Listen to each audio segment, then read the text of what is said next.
Well, ddarllen gyda'n gilydd. We're going to read together from God's Word. I'm going to read in English and it's going to be on the screen in Welsh, and I'll try and go through na I reoli hwn, okay, pwy bynnag sydd ar y ddesg. Hopefully I'll be able to go through verse by verse. And ni'n dechrau yn Mark 15 adnod 16. We're starting in Mark 15, verse 16.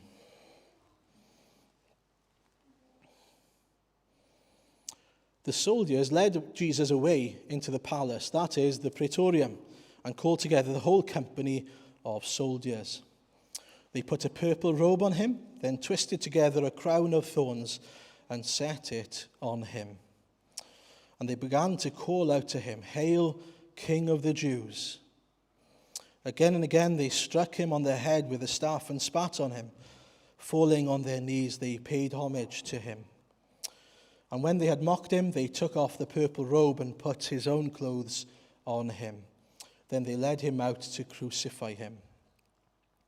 A certain man from Cyrene, Simon, the father of Alexander and Rufus, was passing by on the way in from the country, and they forced him to carry the cross.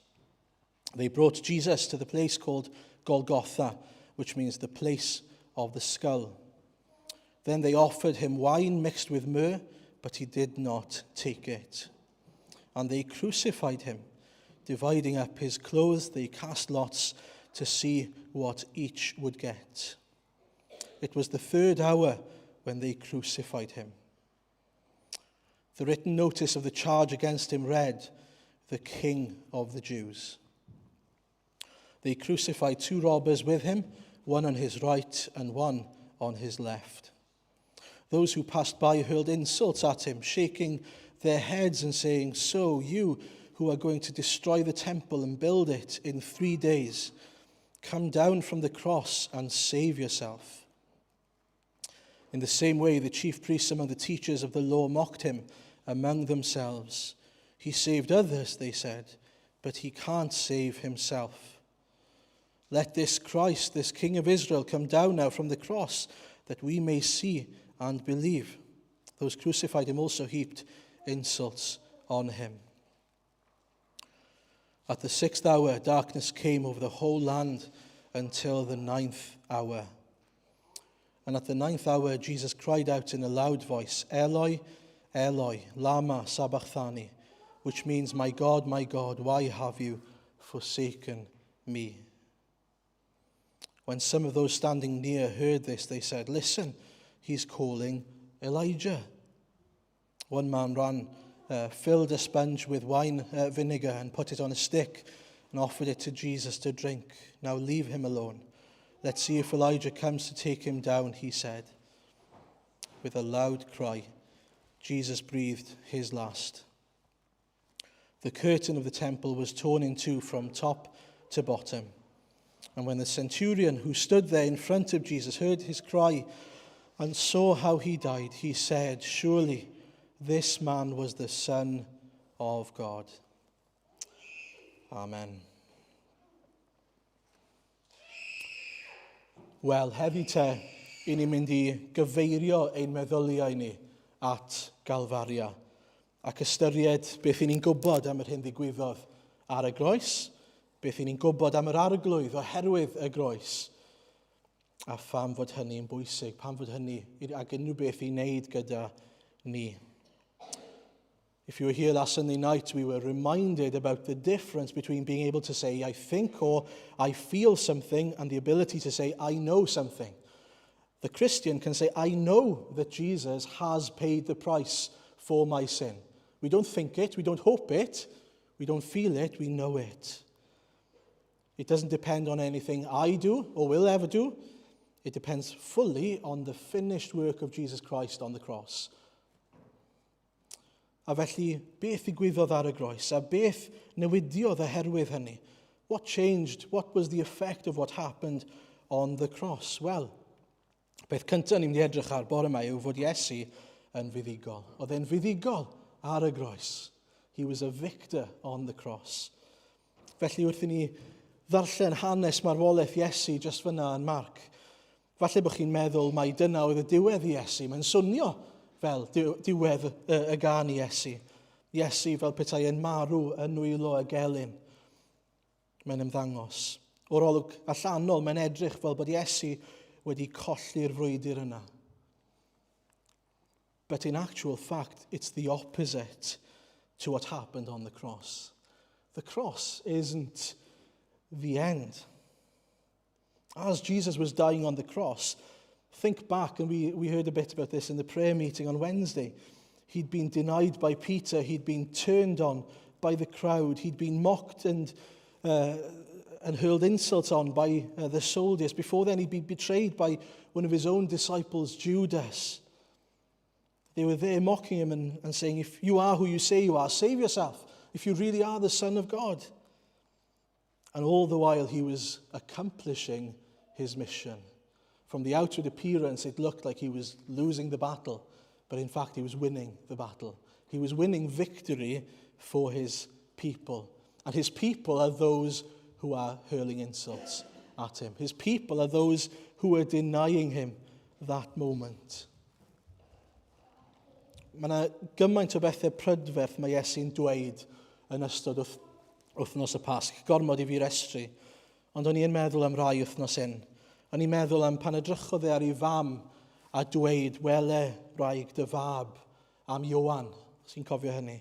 A wedyn mae'n edrych ar Ioan ac yn dweud, wele dy fam. Chi beth hyfryd i ddweud bod e eisiau edrych ar ôl ei fam hyd yn oed ar y diwedd. A wedyn chi'n meddwl am y gair gorffennwyd. Chi eiriau hardd, ond i fi mae'r geiriau dad maddau iddynt oherwydd ni wyddant beth y maent yn i'w wneud yn rhoi arbennig iawn. Yn rhoi arbennig iawn. A chi eiriau prydferth gan yr arglwydd Iesu. Those words, for me anyway, encapsulate not only his loving character, but also his purpose on dying on the cross. As they were all turning against him, he was still focused on the mission that he had.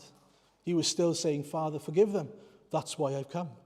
I have come to save those people who are hurling insults at me right now. He's saying, forgive them because they're blind to their sin. That's why I'm here. And so death was always the plan. The cross was always the plan. And although death was the plan, death was not the end. As I've said so many times, and we've heard so many times in Genesis 3, he points us to what would happen. The promise in Genesis 3, that Satan would bite the heel of Jesus. That's what happens when Jesus died. But the cross was Jesus crushing the head of the serpent, destroying his grip on God's people, and opening the door for us then to freedom, to new life in Jesus Christ. Beth ddigwyddodd ar y groes? Y cyfnewid mawr. Un cyfiawn dros rai anghyfiawn. Mab Duw dros bechaduriaid. A dyma sut mae Paul yn disgrifio fe i'r Colosiaid 2. Ac eich bod yn feirw yn eich camweddau a'ch cnawd dienwydedig, fe'ch gwnaed chi yn fyw gyda gef. Mae wedi maddau i ni ein holl gamweddau ac wedi diddymu'r ddogfen oedd e'n ein rhwymo i'r gofynion a'i gwnaen ni yn ddyledwyr. Mae wedi bwrw hi o'r neilltu fe'i hoeliodd ar y groes. Diarfogodd y tywysogaethau a'r awdurdodau a'i gwneud yn sioe ger bron y byd yng ngorymdaeth ei fuddugoliaeth arnynt ar y groes. Paul says there that nailing our sin to the cross in the body of Jesus is what disarmed Satan. That's what got rid of his grip over us. In other words, when Satan now comes for his people and tries to tempt us to despair and tells us of the guilt that's within us, what do? Upward I look and see him there, who made an end to all my sin. When he condemns us, when he tries to point out our sin, we can say, no, you have no grip on us anymore, Satan.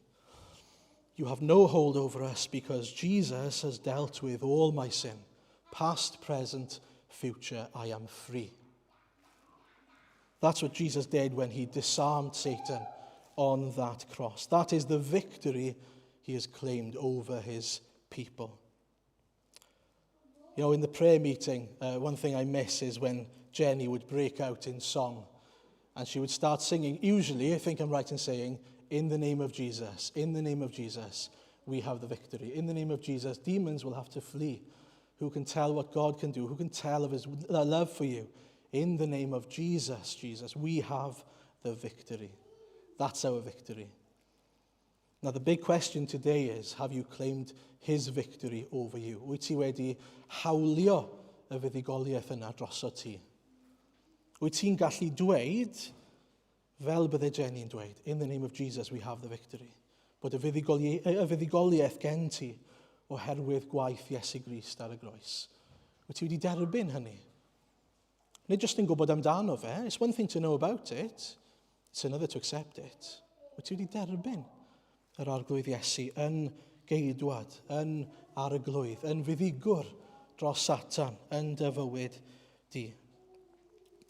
Nesa te, be ddigwyddodd ar y groes? The next thing that happened on the cross, not only was he victorious, nath e hefyd ddangos ei gariad mawr tuag ato ni.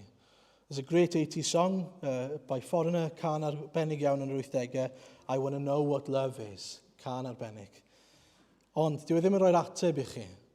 Mae eisiau chi fynd i 1 Ioan 4 i gael yr ateb yna. Ac yn 1 Ioan 4:9, mae'n dweud hyn. Yn hyn y dangoswyd cariad Duw tuag atom bod Duw wedi anfon ei unig fab i'r byd mwyn i ni gael bywyd trwyddo. Yn hyn y mae cariad, nid ein bod ni'n caru Duw, ond fod wedi'n caru ni ac wedi anfon ei fab i fod yn aberth cymod dros ein pechodau. If you have the older version, it'll say that he sent his son to be the propitiation for our sins. And I know that's a bit of a complicated word, a big word, but it sort of simply explains to us that Jesus satisfies the wrath of God, or appeased the wrath of God. He dealt with the wrath of God. A debt has been paid on our behalf. O'n i'n darllen rhywbeth gan R.C. Sproul wythnos hyn, lle oedd e'n nodi rhywbeth o'n i ddim wedi meddwl amdano o'r blaen sa'n credu neu ysbel o leia. Wrth i Iesu gael ei groeshoelio, oedd lot o bobl yn gweld marwolaeth Iesu mewn sawl ffordd gwahanol. Bydde Peilat yn gweld marwolaeth Iesu fel ffordd o gadw'r dyrfan dawel, cadw pobl off i gefna. Bydde Pedr a'r disgyblion yn gweld e fel anghyfiawnder llwyr, miscarriage of justice. A fath chi'n mynd mlaen. Ond bydde neb wedi edrych ar y groes a meddwl, mae'r dyn yma yn gwneud cymod dros ein pechod ni.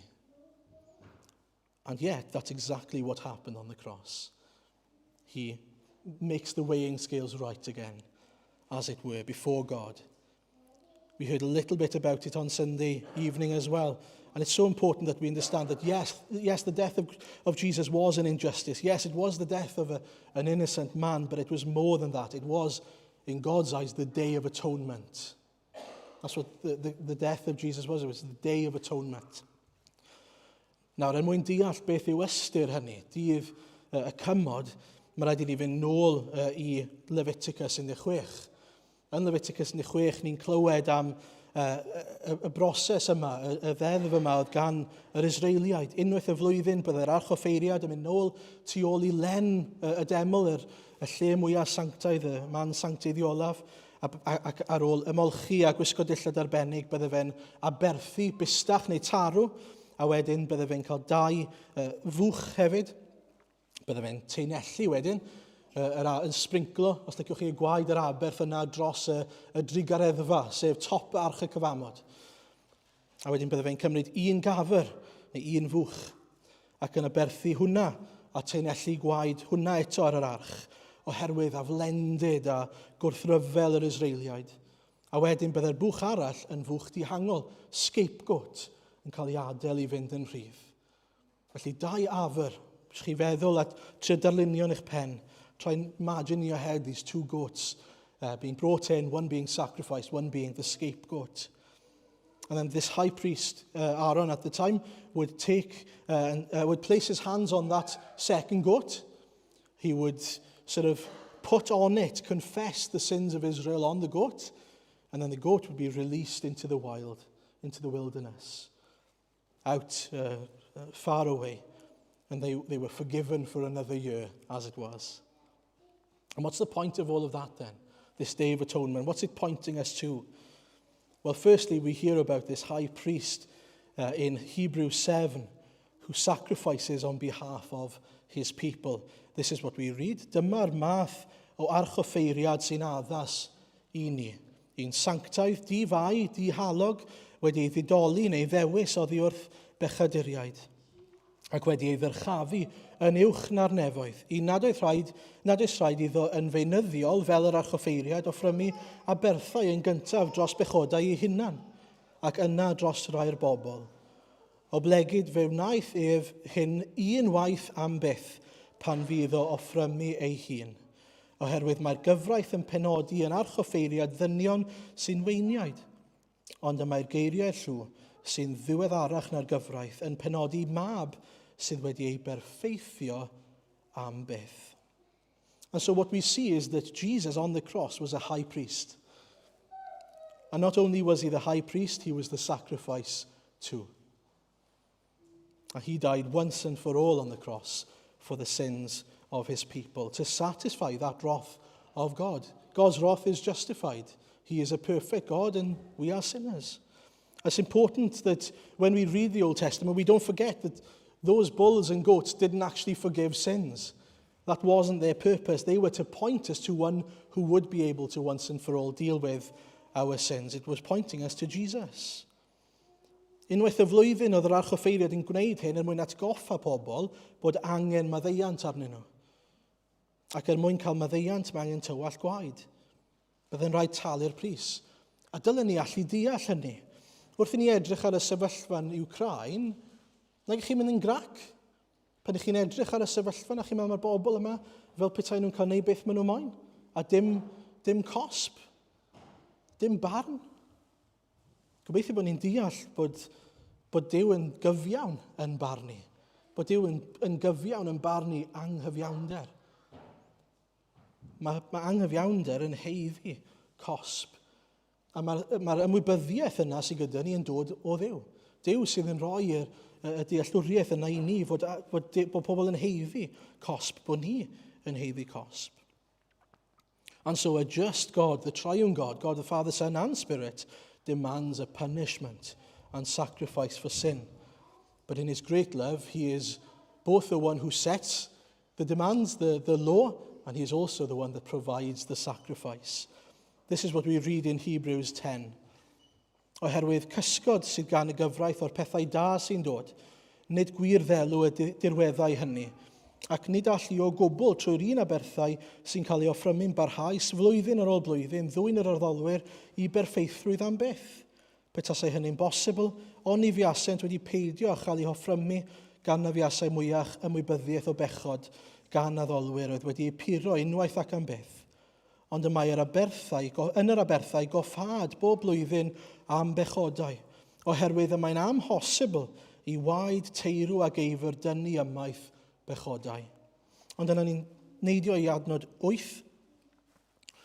First he said, sacrifice and offerings, burnt offerings and sin offerings you did not desire, nor were you pleased with them, though they were offered in accordance with the law.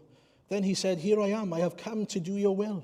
He set aside the first to establish the second, and by that will we have been made holy through the sacrifice of the body of Jesus Christ once and for all. Day after day, every priest stands and performs his religious duties. Again and again, he offers the same sacrifices, which can never take away sin. But when this priest had offered for all time one sacrifice for sins, he sat down at the right hand of God. And since that time, he waits for his enemies to be made his footstool. Mission accomplished. For by one sacrifice, he has made perfect forever those who are being made holy.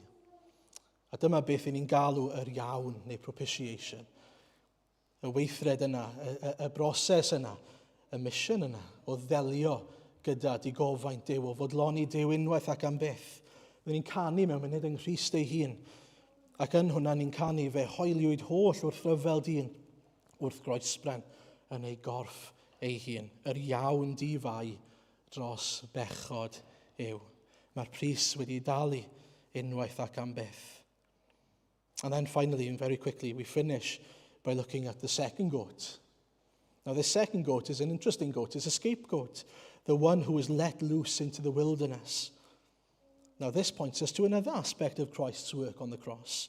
He takes away our sins. He removes them as far as the east is from the west. And according to Hebrews 8, he will remember our sins no more. Not just for a year, forever. Jesus looks at us and he chooses not to remember our sins anymore. Isn't that wonderful? Because of the death of Jesus Christ on the cross. Dyna chi waith achubol anhygoel. Cariad Duw a cyfiawnder Duw ar waith ein mwy ni. Delio gyda gofynion, sancteiddrwydd Duw, ond yn dangos ei gariad, yn delio gyda trwy roi ei hunan drosto ni. A felly roedd Iesu'n fuddigol ar y groes oherwydd iddo fe lwyddo yn ei genhadaeth neu yn ei mission. Rhyddhau y rhai oedd yn gaeth i bechod. A'n gwneud ni yn blant i Dduw. Mae Iesu, pan ddywedodd ei gorffennwyd, yn dangos mae nid stori fethiant yw y groes. Mae'n stori lwyddiant, yn stori buddigoliaeth. A mae'n dangos i ni yn union be nath ei wneud a fod e wedi cwblhau hynny. Dyma y mission. I don't know if you've ever seen Mission Impossible, but the first thing he has to do is accept the mission. This is the mission, should you choose to accept it. Jesus accepted the mission, but he also completed the mission. He accepted it, and that the fact that he came to earth shows us that. How do we know that he was successful in it? He died. He said, "It is finished. The wrath of God is satisfied." Mae yna ffordd allan nawr i'n pechod ni. Mae yna fwch dihangol. Mae yna un yna ein mwyn ni. And on the cross then, not only was Christ victorious over sin, paying the price for our sin, but he's also victorious in cutting away the chains that once held us captive. We are now no longer bound to our sin. We can live a life now free to enjoy and to serve God. When Satan comes to us, we can say, "You have no hold on me. You have no grip on me. I am free to live for, to enjoy life serving my Saviour. That's why I'm here. It's why I've been created, so that I can enjoy Jesus." And so how do we respond? Beth yw ein ymateb ni? Mae'n syml iawn. Derbyn, diolch a dathlu. We accept, we thank and we celebrate. Mae rhaid I ni dderbyn Crist. Fel o'n i'n gweud, mae gwybod fod Iesu wedi byw, wedi marw a wedi atgyfodi yn un peth. Mae derbyn yn beth gwahanol. To know it is one thing, to accept it is another. Have you accepted Christ? Then we thank him and we celebrate him. Have you done that? Are you able to celebrate as we come to the supper after we sing in a minute? And as we come to the Lord's Supper, that we celebrate the Lord's death until he comes, rather than live in fear because I haven't come to the Lord Jesus and I know that judgment is coming for me. And so I want you to really consider that before singing. Spend some time thinking, praying. Have I accepted? Have I thanked the Lord? Am I able to celebrate the Lord's death, resurrection, and one day he'll be coming back for me for eternity with him in heaven? I'm going to pray. We're going to leave some time, then we'll pray and then we'll sing 2 hymns together before we turn to the Lord's Supper.